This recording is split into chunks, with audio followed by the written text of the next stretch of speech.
ఇది అలవాటుగా మారింది. మొన్న కూడా ఎక్కడో ఒక రైతుని ఒక హెడ్ కానిస్టేబుల్ మెడల్ బట్టి అవతలకి నెట్టేసిండు. దాని తర్వాత ఆ హెడ్ కానిస్టేబుల్ని సస్పెండ్ చేసిరు. మేమే సస్పెండ్ చేసినాం, పోయిన గవర్నమెంట్ అసలు సస్పెండ్ చేయలేదు, ఏనాడు కూడా వాళ్ళకి మద్దతు పలికిందన్నారు. ఇప్పుడు సేమ్ మళ్ళీ మీరు ఒక ఇన్సిడెంట్ జరిగిన తర్వాత మరి పోలీసుల వైఖరిలో ఎందుకు మార్పు రాలే?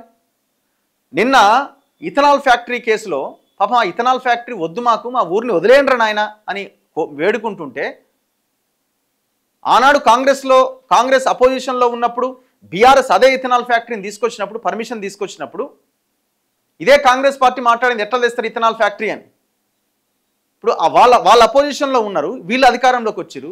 వాడేమో ఎట్లా కడతారు మీరు ఇథనాల్ ఫ్యాక్టరీని ఇప్పుడు వాడంటున్నాడు.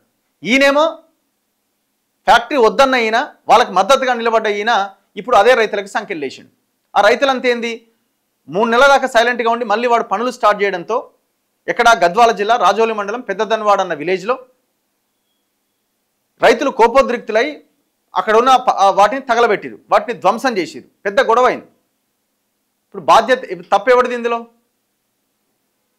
అసలు పర్మిషన్స్ ఎట్లా ఇస్తున్నారు? ఇట్లాంటి విషతుల్యమయ్యే పర్యావరణాన్ని దారుణంగా దెబ్బతీసే ఇట్లాంటి వాటికి పర్మిషన్స్ ఎట్లా ఇస్తున్నారు? మళ్ళీ పైగా అసలు ఇందులో పొల్యూషనే లేదు.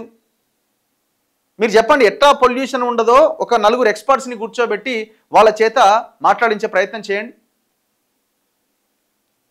ఒక 4 రకాల క్యాన్సర్ కారక విషవాయువులు ఆ కంపెనీ నుంచి వెలువడే అవకాశం ఉంది అని చెప్తున్నప్పుడు, అది పీల్చిన జనానికి క్యాన్సర్ వచ్చే అవకాశం ఉంది, మొత్తం గాలంతా పొల్యూట్ అవుతుందని చెప్తున్నప్పుడు మరి ఎందుకు ఇట్లాంటి కంపెనీలు? ఏమనంటే డెవలప్మెంటు, అభివృద్ధి, ఉద్యోగాలు. అరే జనానికి పీల్చడానికి గాలి లేని ఉద్యోగాలు దేనికి? గాలి లేని అభివృద్ధి దేనికి?